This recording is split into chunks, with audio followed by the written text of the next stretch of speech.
তবে জানি না ঈশ্বর নিশ্চয়ই ইচ্ছা করলে আমাকে প্রোভাইড করবেন। কথাটা কত সত্য হয়ে গেল। কত সুন্দর ঘর, তাদের গাড়ি আছে, তাদের বাড়ি আছে, ঈশ্বরের আশীর্বাদ আছে, বিধাই তো সম্ভব হয়েছে, তাই না? ঈশ্বর যদি আমাদেরকে আশীর্বাদ না করে তাহলে আমাদের কিচ্ছুই পাওয়ার কথা না। ইব্রিয় 3:4 লেখা আছে, প্রত্যেকটা ঘর কেউ না কেউ তৈরি করে, কিন্তু ঈশ্বর সব কিছুই তৈরি করেছে। সুন্দর কথা না? সবাই ঘর বাড়িঘর তৈরি করে, কিন্তু তৈরি করে কি?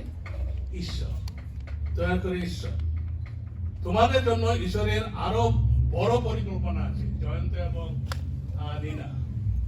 এবং সেই বড় পরিকল্পনা তখন সম্ভব হবে যখন ঈশ্বর তোমাদের সঙ্গে থাকেন। যদি ঈশ্বর তোমাদের সঙ্গে না থাকেন, দরজা দিয়ে যদি ঈশ্বর বেরিয়ে যায়, তোমার যা আছে তাও কিন্তু আর থাকবে না। এইটা যেন আমরা ভুলে না যাই। এইটা যদি আমরা যেন ভুলে না যাই, ঈশ্বর সবকিছু। অবশ্য আমেরিকায় ঈশ্বরের থেকে বেশি মনে টাকা পয়সা বড়, তাই না? এটা কিন্তু অনেক অঢেল অজস্র। এই দেশে থেকে ঈশ্বর ভক্ত হওয়া বড় কঠিন, কারণ আমাদের সবকিছু আছে। কিন্তু যদি আমরা ডিসাইডেডলি ইচ্ছা করে পরিকল্পনা করে না বলি আমি ঈশ্বর তোমার সঙ্গে থাকবো, থাকা বড় কষ্ট হবে। সন্তানাদি আমাদের সঙ্গে থাকবে না, আমাদের গির্জায়ও যাবে না, ঈশ্বরকেও চিনবে না, কিন্তু তারা অন্য কিছু হয়ে যাবে। অনেক সময় এইটা কিন্তু প্রবাবিলিটি থাকে এবং সম্ভাবনা থাকে। সুতরাং এই জন্য আমাদের সবাইকে যত্ন করতে হবে যেন আমরা ঈশ্বরকে ভালোবাসি, ঈশ্বরকে প্রাধান্য দেই। শেষ এই জিনিসটা প্রার্থনার উত্তর দেবার সংকল্প। তিনি বলেন, তুমি আমাকে আহ্বান করো, আমি তোমাকে উত্তর দিব। যেরমীয় 33:3 বলা আছে। শুধু তাই না, তিনি বলেছেন আমি তোমাদেরকে বিশ্রাম দিব, তোমাদের অমঙ্গল হইতে রক্ষা করিব। আমি কিন্তু তোমাদের জন্য বলতেছি, জয়ন্ত এবং নীনা, কেবল আমি তোমাদের জন্য বলতেছি, তিনি তোমাদের রক্ষা করবেন, তোমাদের প্রাণ রক্ষা করবেন। তোমাদের বাহিরে যাওয়া ও ভিতরে আসা তিনি আশীর্বাদ করবেন চিরকাল পর্যন্ত। সুতরাং মনে রাখবে, যদি সদাপ্রভু গৃহ রক্ষা না করেন, তবে পাহারাদাররা বিশুদ্ধ ও ঈশ্বর ভক্ত মালিকের গৃহ রূপে প্রতিষ্ঠা করে। যেন এই বাড়িতে তোমার প্রেম, ভালোবাসা, আনন্দ, তৃপ্তি ও নিরাপত্তা সহবাস করে। এই নতুন বাড়ির জন্য ধন্যবাদ। গৃহটি আজ এই অপরাহ্নে তোমার কাছে উৎসর্গ করি। এই গৃহের সকল কামনা যেন তোমার উপস্থিতি ও আশীর্বাদের সদা পূর্ণ থাকে। তোমার আশীর্বাদ যেন এই গৃহটি পরিত্যাগ না করে। শুধু তোমারই আশীর্বাদে গৃহটি আবাসযোগ্য হবে, শান্তি ও তৃপ্তির আবাসভূমি হবে, উচ্ছল চঞ্চল প্রাণবন্ত গৃহে পরিণত হবে।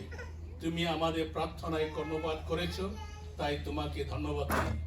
যিশু, আমি তোমার নামেই চাই। আমেন। Thank you. ধন্যবাদ এই সুযোগের জন্য। ধন্যবাদ দিই ডক্টর ডিওকে। জয়ন্ত এবং নীনাকে আশীর্বাদ করে ওদের ঘরটাকে উদ্বোধন করার জন্য। Now we can say their house is no longer a house, it's a home where God resides. Thank you so much.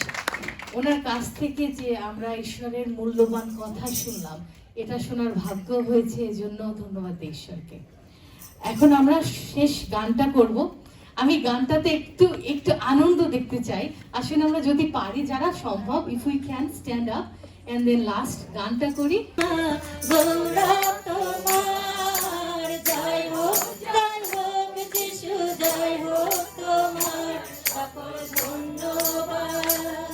আমাদের এই অনুষ্ঠান সূচিকে সমাপ্ত করতে শেষ প্রার্থনাটা নিয়ে আসবেন মিস্টার বিধান রয়, এবং তারপরে খাবারের জন্য প্রার্থনা করবেন মিস্টার বিচিত্র সাংমা। আমি অনুরোধ করছি শ্রদ্ধেয় বিধান রয় যেন সামনে আসেন এবং প্রোগ্রাম শেষটা পরিচালনা করেন প্রার্থনা দিয়ে। তাদের স্মরণ করাই দিতে চাই, যেন আমরা যেমন গান গেয়েছি, ভুলিয়া নাই যে যেন ভুলিয়া না যায়, আমরা যেন ঈশ্বরকে ভুলিয়া না যাই। আমরা সবাই সেই আশীর্বাদের অপেক্ষা করি। আর নীনা, জয়ন্ত, তোমরা আশা করি তোমরা ভুলে যাও না, তোমরা ভুলে যাইও না ঈশ্বরের নাম, ঈশ্বরের যে আশীর্বাদ তোমাদের জন্য, এটা মনে রাখবে চিরদিন। আর আমার পক্ষ থেকে আমি এই বলতে চাই, আমি সত্যি অত্যন্ত খুশি এবং গর্বিত এই দুইজনের জন্য। তাদের দাম্পত্য জীবন যেন সুখের হয়, আর এই গৃহে, এই নূতন গৃহ, এটাও ঈশ্বর আশ্চর্যভাবে আশীর্বাদ এবং বিরাট আশীর্বাদ তোমাদের জন্য। এই গৃহে যেন, গৃহের মস্তক স্বরূপ যেন ঈশ্বর তোমাদের থাকে, এবং তোমাদের মাঝখানে যেন ঈশ্বর বিরাজিত থাকে, সেটা কোনোদিন ভুলে যাবে না।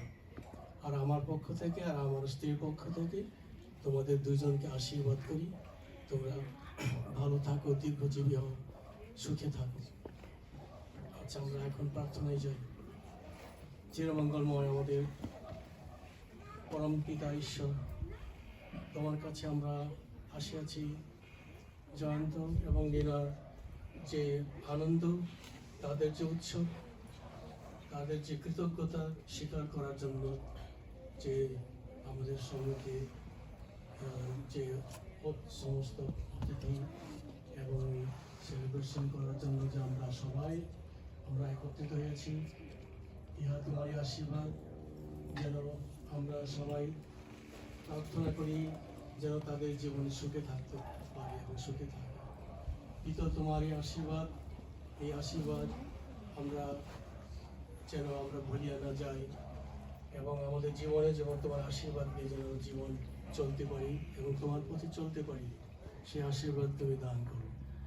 আমরা এখন এই উৎসবের জন্য তারা যে খাবার প্রস্তুত করিয়েছে, এই খাবারের প্রতি বিশেষ আশীর্বাদ করো, সূচি পবিত্র করো। আমাদের যেমন যে দিয়েছ দিন দুঃখীদের দিয়ে প্রতিপালন করো। আমাদের পাপ অপরাধ সকল ক্ষমা করো, সঙ্গে থাকো, যিশুর নামে চাই। আপনাদের মূল্যবান সময় আজকের বিকেলটা, দুপুর থেকে বিকেলটা পর্যন্ত যে ওদের কাছে সময় দিয়েছেন, এজন্য অনেক ধন্যবাদ দিই। আপনাদের জন্য খাবারের ব্যবস্থা করা হয়েছে, আমরা খাবার রেডি করা হয়েছে গারাজের ওদিকে। আমরা ডান দিকে গিয়ে একটু লেফটে গেলে খাবারের ওখানে ব্যবস্থা আছে। Food is ready for you. And ঘর খোলা আছে, সব রুম খোলা আছে। যারা এখনো ঘর দেখতে পারেননি, একটি ঘর গিয়ে দেখতে পারেন, রুমগুলো দেখতে পারেন। If you want to, you are welcome.